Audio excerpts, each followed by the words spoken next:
സത്യവിശ്വാസികളെ, അല്ലാഹു സുബ്ഹാനഹു വ തആല നമുക്ക് തൃപ്തിപ്പെട്ട് നൽകിയ ദീനാണ് ഇസ്ലാം. ആ ഇസ്ലാമിന്റെ സ്തംഭങ്ങളിൽ ഏറ്റവും പ്രധാനപ്പെട്ടതും മഹത്വമേറിയതും കഴിവുള്ളവരുടെ മേലെ നിർബന്ധവുമായിട്ടുള്ള കർമ്മമാണ് അൽ ഹജ്ജ്. ഇബ്നു ഉമർ റളിയല്ലാഹു അൻഹു ഉദ്ധരിക്കുന്ന ഹദീസിൽ നമുക്ക് കാണാൻ നബി സല്ലല്ലാഹു അലൈഹി വസല്ലം പറഞ്ഞു, ബുനിയൽ ഇസ്ലാമു അലാ ഖംസിൻ, ഇസ്ലാം നിർമ്മിക്കപ്പെട്ടിട്ടുള്ളത് അല്ലെങ്കിൽ നിലനിൽക്കുന്നത് 5 സ്തംഭങ്ങളുടെ മേലെയാണ്. ഷഹാദത്തി അല്ലാ ഇലാഹ ഇല്ലല്ലാഹ് വ അന്ന മുഹമ്മദൻ റസൂലുള്ളാഹ്, അതിൽ ഒന്നാമത്തേത് ലാ ഇലാഹ ഇല്ലല്ലാഹിലും മുഹമ്മദ് റസൂലുള്ളാഹിലുമുള്ള ഷഹാദത്താണ്.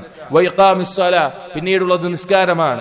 വ ഈതാഇസ് സക്കാത്ത്, സക്കാത്ത് നൽകലാണ്. വൽ ഹജ്ജ്, ഹജ്ജ് നിർവഹിക്കലാണ്. വ സൗമി റമളാൻ, റമളാനിൽ നോമ്പ് നോൽക്കലുമാണ്. സഹോദരങ്ങളെ, നമ്മുടെ സഹോദരന്മാർ, നമ്മുടെ കുടുംബങ്ങളിൽ നിന്ന്, നമ്മുടെ മാതാപിതാക്കൾ, അങ്ങനെ നമുക്ക് പരിചയമുള്ള ധാരാളം ആളുകൾ, അതുപോലെ തന്നെ ലോകത്തിന്റെ കിഴക്കും പടിഞ്ഞാറും നിന്ന് വ്യത്യസ്ത ആളുകൾ ഹജ്ജ് കർമ്മം നിർവഹിക്കാൻ വേണ്ടി അല്ലാഹു സുബ്ഹാനഹു വ തആല അവനെ ഇബാദത്ത് ചെയ്യാൻ വേണ്ടി ജനങ്ങൾക്ക് തെരഞ്ഞെടുത്ത ആദ്യ ഭവനമായ കഅബയെ ലക്ഷ്യമാക്കിക്കൊണ്ട് ആ ഹറമിലേക്ക് എത്തിച്ചേരുന്ന സമയമാണിത്. ആ ഹജ്ജിന്റെ ആ വിളിയാളത്തിലേക്ക് എത്തിച്ചേരുന്നവർ അവർ അള്ളാഹുവിന്റെ അതിഥികളായിട്ട്, അള്ളാഹുവിന്റെ വഫ്ദുകളായിട്ടാണ് അവിടെ എത്തിച്ചേരുന്നത്. അള്ളാഹു സുബ്ഹാനഹു വ തആല കഅബയെ നിർമ്മിച്ചു കഴിഞ്ഞപ്പോൾ ഇബ്രാഹിം നബി അലൈഹിസ്സലാമിനോട് അള്ളാഹു പറഞ്ഞു, വഅദ്ദിം ഫിന്നാസ് ബിൽ ഹജ്ജ്, ഹജ്ജിന് വേണ്ടി നീ ജനങ്ങളെ വിളിക്കുക, ജനങ്ങളെ ക്ഷണിക്കുക. യഅതൂക റിജാലൻ വഅലാ ളാമിരിൻ യഅതീന മിൻ കുല്ലി ഫജ്ജിൻ അമീഖ്, എല്ലാവിധ മലമ്പാതകളിൽ നിന്നും മെലിഞ്ഞുണങ്ങിയ ഒട്ടകപ്പുറത്താണെങ്കിലും അവർ നിന്നിലേക്ക്, നിന്റെ ഈ വിളി കേട്ട് ഹജ്ജ് നിർവഹിക്കാൻ വേണ്ടി എത്തിച്ചേരും എന്ന് അല്ലാഹു തആല പറഞ്ഞു. ലോകാവസാനം വരെ ഹജ്ജ് നിർവഹിക്കാൻ അല്ലാഹു തൗഫീഖ് നൽകുന്ന എല്ലാ ആളുകളും ആ ഉത്തരത്തിന് മറുപടിയായിക്കൊണ്ട് ലബ്ബൈക അല്ലാഹുമ്മ ലബ്ബൈക ലബ്ബൈക ലാ ശരീക ലക ലബ്ബൈക ഇന്നൽ ഹംദ വന്നിഅമത ലക വൽ മുൽക് ലാ ശരീക ലക് എന്ന തൽബിയത്ത് മുഴക്കിക്കൊണ്ട്, അല്ലാഹ് നിന്റെ വിളിക്കുക ഞങ്ങൾ ഉത്തരം ചെയ്തു വന്നിരിക്കുകയാണ്, നിനക്കാണ് എല്ലാവിധ അധികാരവും, നിനക്കാണ് എല്ലാവിധ സ്തുതിയും, നിനക്കൊരു പങ്കുകാരനും തന്നെ ഇല്ല എന്ന് മുഴക്കിക്കൊണ്ട്, തൽബിയത്ത് മുഴക്കിക്കൊണ്ട് ആളുകൾ എത്തിച്ചേരുന്ന സമയമാണിത്. സഹോദരങ്ങളെ, ഹജ്ജിന്റെ പാഠശാലയിൽ, ഹജ്ജിന്റെ ചരിത്രത്തിൽ, ഹജ്ജ് എന്ന കർമ്മത്തിൽ ഹജ്ജ് നിർവഹിക്കാൻ പോകുന്ന ആളുകളും അതല്ലാതെ ഹജ്ജിനെ പ്രതീക്ഷിക്കുന്ന, ആഗ്രഹിക്കുന്ന നാം ഓരോരുത്തരും മനസ്സിലാക്കേണ്ട പ്രധാനപ്പെട്ട ചില കാര്യങ്ങളുണ്ട്. ഹജ്ജിന്റെ പാഠശാലയിൽ നിന്ന് പഠിക്കേണ്ട പ്രധാനപ്പെട്ട 3 പാഠങ്ങൾ.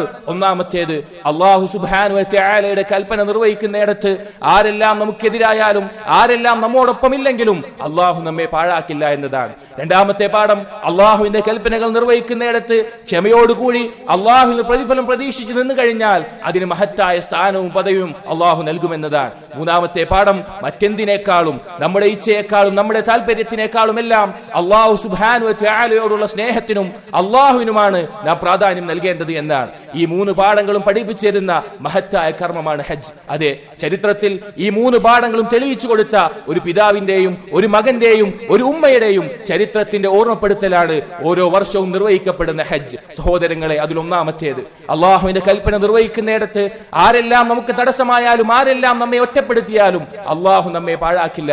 അതിന് ഏറ്റവും നല്ല മാതൃകയാണ് ഉമ്മു ഇസ്മായിൽ ഹാജർ അലൈഹിസ്സലാം. സ്വന്തം കുഞ്ഞിനെ, മുലകുടി പ്രായമുള്ള കുഞ്ഞിനെയും ഏൽപ്പിച്ചുകൊണ്ട് ആ ആൾ താമസമില്ലാത്ത, ഒരു ചെടി പോലും മുളച്ചിട്ടില്ലാത്ത, കായ്ക്കനികൾ ലഭിക്കാത്ത, വെള്ളത്തിന് സൗകര്യമില്ലാത്ത ആ താഴ്വരയിൽ മക്കയിൽ ഇബ്രാഹിം നബി അലൈഹിസ്സലാം തന്റെ കുഞ്ഞിനെയും കുഞ്ഞിന്റെ ഉമ്മയെയും അവിടെ നിർത്തിയിട്ട് പോകുമ്പോൾ ആ ഉമ്മ ഹാജർ ഇബ്രാഹിം നബി അലൈഹിസ്സലാമിന്റെ പിന്നിൽ വന്ന് ചോദിച്ചു. ഇബ്നു അബ്ബാസ് റളിയല്ലാഹു അൻഹു റിവായത്തിൽ സഹീഹ് ബുഖാരിയിൽ നമുക്ക് കാണാം, യാ ഇബ്രാഹിം, തിരിഞ്ഞു പോകുന്ന ഇബ്രാഹിം അലൈഹിസ്സലാമിനോട് ചോദിച്ചു, യാ ഇബ്രാഹിം, ഇബ്രാഹിം, ഐന തദ്ഹബു, നിങ്ങൾ എങ്ങോട്ടാണ് ഈ പോകുന്നത്, നിങ്ങൾ എങ്ങോട്ടാണ് ഈ പോകുന്നത്? വതതുറുക്നാ ബിഹാദൽ വാദി അല്ലദി ലൈസ ഫീഹി ഇൻതും വലാ ഷൈ, ഒരു മനുഷ്യനോ മറ്റൊന്നുമില്ലാത്ത ഈ താഴ്വരയിൽ ഞങ്ങളെ ഒറ്റക്കാക്കിക്കൊണ്ട് നിങ്ങൾ എങ്ങോട്ടാണ് ഈ പോകുന്നത് എന്ന് ചോദിച്ചുകൊണ്ടിരുന്നു. ഇബ്രാഹിം നബി അലൈഹിസ്സലാം തിരിഞ്ഞു നോക്കാതെ അവരിൽ നിന്ന് പോയിക്കൊണ്ടിരിക്കുമ്പോൾ പിന്നെയും വന്ന് ചോദിച്ചു. അവസാനം ഹാജർ അലൈഹിസ്സലാം ചോദിച്ചൊരു ചോദ്യമുണ്ട്, അല്ലാഹു അമറക ബിഹാദാ, അല്ലാഹു ആണോ ഇത് താങ്കളോട് കൽപ്പിച്ചത്? എന്നെയും ഈ മുലകുടി പ്രായമുള്ള പിഞ്ചു കുഞ്ഞിനെയും ഇവിടെ ആക്കി പോകണമെന്ന് നിങ്ങളോട് കൽപ്പിച്ചത് അല്ലാഹു ആണോ എന്ന് ചോദിച്ചപ്പോൾ ഇബ്രാഹിം നബി അലൈഹിസ്സലാം തിരിഞ്ഞു നോക്കാതെ തന്നെ മറുപടി പറഞ്ഞു, നഅം, അതെ എന്ന് പറഞ്ഞു. ആ സമയത്ത് ഉമ്മു ഇസ്മായിൽ ഹാജർ പറഞ്ഞൊരു വാക്കുണ്ട്, ഉമ്മു ഇസ്മായിൽ ഹാജർ പറഞ്ഞ ഒരു മറുപടിയുണ്ട്. നമ്മുടെ ജീവിതത്തിൽ വ്യത്യസ്ത പരീക്ഷണങ്ങളിൽ അള്ളാഹുവിന്റെ കൽപ്പനകൾ നിർവഹിക്കുന്നിടത്ത് തടസ്സങ്ങൾ നേരിടുമ്പോൾ നാം നമ്മോട് തന്നെ പറയേണ്ട വാക്കാണത്. ഹാജർ അലൈഹിസ്സലാം പറഞ്ഞു, ഇദൻ ലാ യുദയ്യിഅന, അങ്ങനെയാണെങ്കിൽ, അള്ളാഹുവിന്റെ കൽപ്പനയാണെങ്കിൽ അള്ളാഹു ഞങ്ങളെ പാഴാക്കുകയില്ല. അള്ളാഹു ഞങ്ങളെ പാഴാക്കുകയില്ല. ഇത് പറഞ്ഞുകൊണ്ട് ആ സ്ത്രീ തിരിഞ്ഞു നടന്നു. നാം ചിന്തിക്കണം. ആൾ താമസമില്ലാത്ത, ഭക്ഷണത്തിനോ വെള്ളത്തിനോ സൗകര്യമില്ലാത്ത ഒരു പ്രദേശത്താണ് തന്റെ പിഞ്ചു കുഞ്ഞുമായ ഒരു സ്ത്രീ ഒറ്റക്കാകുന്നത്. അവിടെ അള്ളാഹു ഞങ്ങളെ പാഴാക്കുകയില്ല എന്ന് പറയണമെങ്കിൽ അള്ളാഹുവിനുള്ള തവക്കുലും അള്ളാഹുവിനുള്ള ഹുസ്നുബ്ബന്നും നല്ല പ്രതീക്ഷയും നല്ല ചിന്തയും എത്രത്തോളം ഉണ്ടായിരിക്കണം. അതിനുശേഷം കുറഞ്ഞ ഭക്ഷണവും വെള്ളവുമാണ് അവർക്ക് അവിടെ ഉണ്ടായിരുന്നത്, അവർ കൊണ്ടുവന്നിരുന്നത്. അത് കഴിഞ്ഞപ്പോൾ തന്റെ പിഞ്ചു കുഞ്ഞ് വെള്ളത്തിന് വേണ്ടി കരഞ്ഞപ്പോൾ തന്റെ മാറിടത്തിൽ പാല് വറ്റിപ്പോയ ആ നിമിഷത്തിൽ കുഞ്ഞ് കരയുന്നത് കാണാൻ വയ്യാതെ ആ ഉമ്മ കുഞ്ഞിലേക്ക് നോക്കാതെ മുഖം തിരിച്ചു. അതിനുശേഷമുള്ള സംഭവങ്ങൾ നമുക്ക് കാണാം.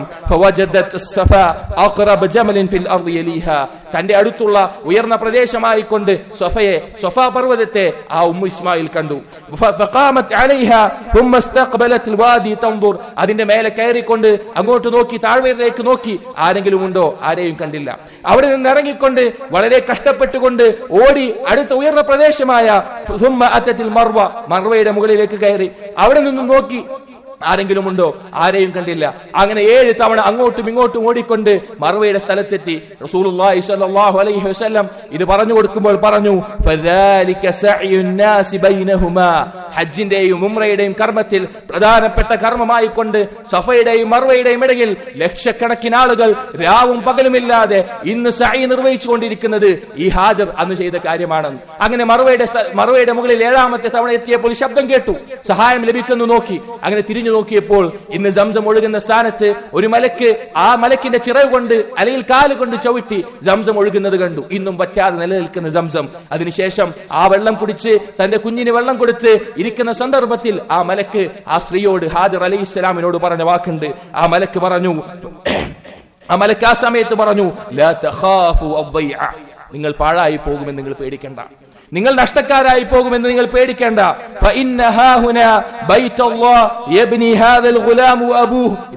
ഇവിടെ അള്ളാഹുവിന്റെ ഭവനമുണ്ട്. ആ ഭവനം ഈ കുഞ്ഞിന്റെ പിതാവും കൂടി വീണ്ടും നിർമ്മിക്കുന്നതാണ്. അള്ളാഹു സുബ്ഹാനഹു വ തആല അവന്റെ ആളുകളെ, അവന്റെ ഭവനത്തിന്റെ ആളുകളെ അള്ളാഹു തആല പാഴാക്കുകയില്ല എന്ന് ഓർമ്മപ്പെടുത്തി. അതേ സഹോദരങ്ങളെ, അള്ളാഹുവിന്റെ കൽപ്പന നിർവഹിക്കുന്നിടത്ത് അള്ളാഹു നമ്മെ പാഴാക്കില്ല എന്നുള്ള ബോധം ഓരോ ഹജ്ജിന്റെയും പാഠങ്ങളിൽ നിന്ന് നാം മനസ്സിലാക്കേണ്ടത്. രണ്ടാമത്തെ കാര്യം, അള്ളാഹുവിന്റെ കൽപ്പന നിർവഹിക്കുന്നിടത്ത് ക്ഷമിച്ചുകൊണ്ട് അള്ളാഹുവിന് പ്രതിഫലം പ്രതീക്ഷിച്ചുകൊണ്ട് നിൽക്കാൻ നമുക്ക് സാധിക്കണം. അതിന് മാതൃകയാണ് അവരുടെ മകനായ ഇസ്മായിൽ അലൈഹിസ്സലാം. തന്റെ കൗമാര പ്രായത്തിലെത്തിയ ഇസ്മായിൽ അലൈഹിസ്സലാമിനോട് ഉപ്പയായ ഇബ്രാഹിം നബി അലൈഹിസ്സലാം എന്ന് പറയുന്നത് അല്ലാഹു തആല ഖുർആനിൽ നമുക്ക് അറിയിച്ചു തന്നു. ഫലമ്മാ ബലഗ മഅഹു السعي قال يا بني إني أرى في المنام أني أذبحك. തന്റെ ഉപ്പ വന്ന് പറയുകയാണ്, കൗമാര പ്രായത്തിലെത്തിയ കുട്ടിയാണ്. ആ ഉപ്പ വന്ന് പറഞ്ഞു, മോനെ, നിന്നെ അറുക്കണമെന്ന് ഞാൻ സ്വപ്നം കണ്ടിട്ടുണ്ട്. നബിമാരുടെ സ്വപ്നം വഹ്യാണ്, അഥവാ അള്ളാഹു എന്നോട് കൽപ്പിച്ചിട്ടുണ്ട് നിന്നെ അറുക്കണമെന്ന്. ഫൻദുർ മാദാ തറാ, നിനക്ക് എന്താണ് പറയാനുള്ളത്? അള്ളാഹുവിന്റെ കൽപ്പനയാണ്, നിനക്ക് എന്താണ് പറയാനുള്ളത് എന്ന് പറഞ്ഞു. ആ മകൻ അള്ളാഹുവിന് അനുസരണയുള്ള വാഗ്ദാനങ്ങൾ പൂർത്തീകരിക്കുന്ന സ്വാദിഖൽ വഅദ് എന്ന് അള്ളാഹു തആല വാക്ക് പറഞ്ഞിട്ടുള്ള ഇസ്മായിൽ നബി അലൈഹിസ്സലാം അള്ളാഹുവിന് അനുസരണമായിക്കൊണ്ടും തന്റെ ഉപ്പാക്ക് പുണ്യം ചെയ്യുന്നവനായിക്കൊണ്ടും പറഞ്ഞ മറുപടി അള്ളാഹു തആല പറഞ്ഞു, ഖാല യാ അബതി, എന്റെ ഉപ്പ, എന്റെ പൊന്നുപ്പ, ഇഫ്അൽ മാ തുഅ്മർ. അള്ളാഹു എന്താണോ നിങ്ങളോട് കൽപ്പിച്ചിട്ടുള്ളത് അത് നിങ്ങൾ പ്രവർത്തിക്കുക. അള്ളാഹുവിന്റെ കൽപ്പനയാണോ അത് നിങ്ങൾ പ്രവർത്തിക്കുക. സതജിദുനി ഇൻഷാ അല്ലാഹ് മിനസ് സാബിരീൻ. നിങ്ങൾ കണ്ടെത്തും, അള്ളാഹു ഉദ്ദേശിച്ചാൽ, അള്ളാഹുവിന്റെ മശിയത്തുണ്ടെങ്കിൽ ഞാൻ അതിന് ക്ഷമയോട് കൂടി നിന്ന് തരുന്നവനായിട്ട്, എന്റെ കഴുത്ത് നീട്ടി തരുന്നവനായിട്ട് നിങ്ങൾ എന്നെ കണ്ടെത്തുമെന്ന് കൗമാര പ്രായത്തിലുള്ള ഒരു മകൻ തന്റെ ഉപ്പയോട് പറയണമെങ്കിൽ, സഹോദരങ്ങളെ, അള്ളാഹുവിന്റെ കൽപ്പനയ്ക്ക് അവർ കൊടുത്ത സ്ഥാനം എത്രയാണ്? അള്ളാഹുവിന്റെ കൽപ്പനകൾ പൂർത്തീകരിക്കുന്നിടത്ത് അവർ കാണിച്ച ക്ഷമയും അവർക്കുണ്ടായിരുന്ന പ്രതിഫലേച്ഛയും എത്രയാണ് നാം മനസ്സിലാക്കേണ്ട രണ്ടാമത്തെ കാര്യം. മൂന്നാമത്തെ പാഠം, സഹോദരങ്ങളെ, നമ്മുടെ ഏതൊരു ഇഷ്ടത്തിനേക്കാളും, നമ്മുടെ ഏതൊരു ഇച്ഛയേക്കാളും, നമ്മുടെ ഏതൊരു താല്പര്യത്തെക്കാളും അള്ളാഹുവിന്റെ കൽപ്പനകൾക്കും അള്ളാഹുവിനോടുള്ള ഇഷ്ടത്തിനുമാണ് നാം ഏറ്റവും പ്രാധാന്യം നൽകേണ്ടത്. നോക്കൂ നിങ്ങൾ, ഇബ്രാഹിം നബി അലൈഹിസ്സലാം തന്റെ പ്രായാധിക്യത്തിൽ വൃദ്ധനായിരിക്കെ മക്കളുണ്ടാകണമെന്ന ആഗ്രഹത്തിൽ അള്ളാഹുവിനോട് ദുആ ചെയ്ത് അള്ളാഹു നൽകിയ ആദ്യ മകനായ ഇസ്മായിൽ നബി അലൈഹിസ്സലാം തന്റെ പിതാവിന് ഒരു മകൻ ഏറ്റവും ഉപകാരം അധികാരമുള്ളവനായി തീരുന്ന, സഹായമായി തീരുന്ന ആ കൗമാര പ്രായത്തിലേക്ക് എത്തിയ തന്റെ മകൻ, തന്റെ കൺകുളിർമയായിട്ടുള്ള, തന്റെ കൗതുകമായിട്ടുള്ള ആ മകനെ അറുക്കാൻ വേണ്ടി അല്ലാഹു സുബ്ഹാനഹു വ തആല പറഞ്ഞപ്പോൾ ആ കൽപ്പന പൂർത്തീകരിക്കാൻ വേണ്ടി ആ ഉപ്പ തയ്യാറായി. തനിക്ക് മകനോടുള്ള ഇഷ്ടത്തിനേക്കാൾ, തനിക്ക് വാർദ്ധക്യത്തിൽ ലഭിച്ച തന്റെ മകനേക്കാൾ, ആ മകനോടുള്ള ഇഷ്ടത്തെക്കാൾ അള്ളാഹുവിന്റെ കൽപ്പനയാണ് ഞാൻ പൂർത്തീകരിക്കേണ്ടത്, എന്റെ ഇച്ഛയേക്കാൾ അള്ളാഹുവിന്റെ ഇഷ്ടമാണ് എനിക്ക് വലുത് എന്ന് ഇബ്രാഹിം നബി അലൈഹിസ്സലാം തെളിയിച്ചു. അല്ലാഹു തആല പറയുകയാണ്, ഫലമ്മാ അസ്ലമാ, ആ ഉപ്പയും മകനും അള്ളാഹുവിന്റെ കൽപ്പനയ്ക്ക് കീഴൊതുങ്ങിക്കൊണ്ട്, വതല്ലഹു ലിൽ ജബീൻ, ആ മകന്റെ നെറ്റി തിരിച്ചുകൊണ്ട്, പാറയിലേക്ക് തിരിച്ചുകൊണ്ട് ഇബ്രാഹിം നബി അലൈഹിസ്സലാം വെച്ചു. കാരണം അറുക്കുന്ന സമയത്ത് തന്റെ മകന്റെ മുഖം കാണുമോ എന്ന് പേടിച്ചുകൊണ്ട്, അതിൽ ദുഃഖം വരുമോ എന്ന് പേടിച്ചുകൊണ്ട് നെറ്റി തിരിച്ചുകൊണ്ട് വെച്ചു. എന്നിട്ട് ആ മകനെ അറുക്കാൻ വേണ്ടി തയ്യാറായപ്പോൾ അല്ലാഹു സുബ്ഹാനഹു വ തആല കൽപ്പന പൂർത്തീകരിക്കുന്ന ആ പരീക്ഷണത്തിൽ വിജയം തെളിയിച്ച ഇബ്രാഹിം നബി അലൈഹിസ്സലാമിനെ വിളിച്ചു. വനാദൈനാഹു അയ്യാ ഇബ്രാഹിം, അല്ലാഹു പറയാണ്, നാം ഇബ്രാഹിമിനെ വിളിച്ചു, ഇബ്രാഹിം ഖദ് സദ്ദഖത റുയ, ഞാൻ നിന്നോട് കൽപ്പിച്ച കൽപ്പനയുണ്ടല്ലോ, സ്വപ്നത്തിൽ ഞാൻ നിനക്കറിയിച്ച കൽപ്പനയുണ്ടല്ലോ, നീ അതാ അത് തെളിയിച്ചിരിക്കുന്നു, അത് പൂർത്തീകരിച്ചിരിക്കുന്നു. ഇന്നാ കദാലിക നജ്സിൽ മുഹ്സിനീൻ, അങ്ങനെയാണ് നാം ഇഹ്സാൻ ചെയ്യുന്നവർക്ക് പ്രതിഫലം കൊടുക്കുക. അല്ലാഹു സുബ്ഹാനഹു വ തആല നൽകുന്ന ശക്തമായ പരീക്ഷണങ്ങളിൽ അതിൽ തെളിയിച്ചു കൊടുക്കുമ്പോഴാണ് ദീനിന്റെ ഉന്നതമായ ഇഹ്സാനിന്റെ പദവിയിലേക്ക് ആളുകൾ എത്തിച്ചേരുക. എന്നിട്ട് പറഞ്ഞു, ഇന്ന ഹാദാ ലഹുവൽ ബലാഉൽ മുബീൻ, അതെ, ഇത് വ്യക്തമായ ഒരു പരീക്ഷണമാണ്, ഇത് വ്യക്തമായ ഒരു പരീക്ഷണം തന്നെയായിരുന്നു. ഇബ്രാഹിം, താങ്കൾ അതിൽ വിജയിച്ചു. അതെ, അള്ളാഹുവിന്റെ ഖലീലാണെന്ന് ഇബ്രാഹിം നബി അലൈഹിസ്സലാം ജീവിതത്തിലുടനീളം തെളിയിച്ചു. സഹോദരങ്ങളെ, ഈ 3 പാഠങ്ങൾ ഹജ്ജിന്റെ കർമ്മങ്ങളിൽ തെളിഞ്ഞു നിൽക്കുന്ന നമുക്ക് കാണാൻ സാധിക്കും. ഈ 3 പാഠങ്ങൾ ഹജ്ജിന്റെ കർമ്മങ്ങളിൽ തെളിഞ്ഞു നിൽക്കുന്നു. അതാ ആളുകൾ സഫയുടെയും മർവയുടെയും ഇടയിൽ സഅയ് നടത്തുമ്പോൾ ഹാജർ അലൈഹിസ്സലാം അന്ന് അനുഭവിച്ച ആ അവസ്ഥയെക്കുറിച്ച് നമുക്ക് ചിന്തിക്കാവുന്നതാണ്. അതുപോലെ തന്നെ അറവ് നടത്തുമ്പോൾ ഇബ്രാഹിം നബി അലൈഹിസ്സലാമിന്റെയും ഇസ്മായിൽ നബി അലൈഹിസ്സലാമിന്റെയും ചരിത്രങ്ങൾ നമ്മുടെ ഹൃദയത്തിൽ തട്ടേണ്ടതാണ്. നമ്മുടെ ജീവിതത്തിൽ നാം പരിശോധിക്കുക. അള്ളാഹുവിന്റെ യഥാർത്ഥ രൂപത്തിൽ ബരമേൽപ്പിക്കാൻ, അള്ളാഹുവിന്റെ കൽപ്പനകളിൽ ക്ഷമയവലംബിക്കാൻ, മറ്റെന്തിനേക്കാളും അള്ളാഹുവിന് പ്രാധാന്യം കൊടുക്കാൻ നമുക്ക് സാധിക്കുന്നുണ്ടോ ഇല്ലയോ എന്ന് നാം ചിന്തിക്കുക. സഹോദരങ്ങളെ, അല്ലാഹു സുബ്ഹാനഹു വ തആലയുടെ കൽപ്പന പൂർത്തീകരിച്ച ഇബ്രാഹിം നബി അലൈഹിസ്സലാം തന്റെ മകനെ അറുക്കാൻ വേണ്ടി തയ്യാറായപ്പോൾ ആ കൽപ്പന അല്ലാഹു സുബ്ഹാനഹു വ തആല ആ മകനെ ഒഴിവാക്കിക്കൊണ്ട് അല്ലാഹു തആല ഒരു ആടിനെ നൽകിക്കൊണ്ട് അറുക്കാൻ കൽപ്പിച്ചു. ഇതിന്റെ തൊട്ടടുത്ത് അല്ലാഹു പറഞ്ഞു, ഫദൈനാഹു ബിദിബ്ഹിൻ അദീം, വളരെ വലിപ്പമുള്ള ഒരു ആടിനെ അറുക്കാൻ, അതിന് പകരമായിട്ട് അറുക്കാൻ അല്ലാഹു കൽപ്പിക്കുകയുണ്ടായി. സഹോദരങ്ങളെ, നാം ഓരോരുത്തരും പഠിക്കേണ്ട ഇബ്രാഹിം നബി അലൈഹിസ്സലാമിന്റെ സുന്നത്തായിട്ടുള്ള നബി സല്ലല്ലാഹു അലൈഹി വസല്ലമക്ക് മാതൃക കാണിച്ചുള്ള ഒരു കാര്യമാണ് അൽ ഉദ്ഹിയ എന്നുള്ളത്.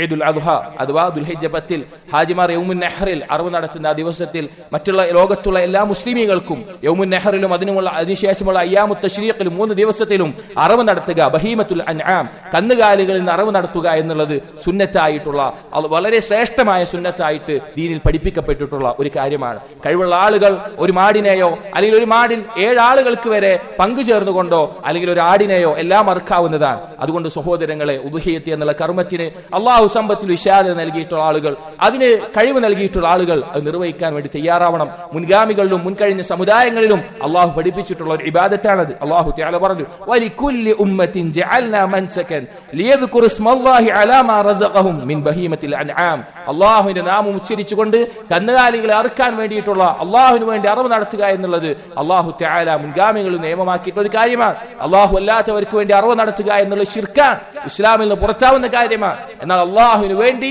ആ ഒരു കന്നുകാലിയെ അല്ലെങ്കിൽ ആടിനെയോ മാടിനെയോ അറുക്കുക എന്നുള്ളത് ഇബാദത്താണ്. മറ്റൊരായത്തിൽ അള്ളാഹു പറഞ്ഞു, ഫസല്ലി ലിറബ്ബിക വൻഹർ, നിന്റെ റബ്ബിന് വേണ്ടി നിസ്കരിക്കുക, അതുപോലെ തന്നെ അറവ് നടത്തുക എന്നുള്ളത്. അതുകൊണ്ട് ഈദുൽ അദ്ഹയുമായി ബന്ധപ്പെട്ട് നാം ഓരോരുത്തരും പ്രത്യേകം ശ്രദ്ധിക്കേണ്ട ഇബാദത്താണത്. സമ്പത്തുള്ളവർ അവരുടെ കഴിവിന്റെ അടിസ്ഥാനത്തിൽ ആ കർമ്മം നിർവഹിക്കാൻ നാം തയ്യാറാവുക.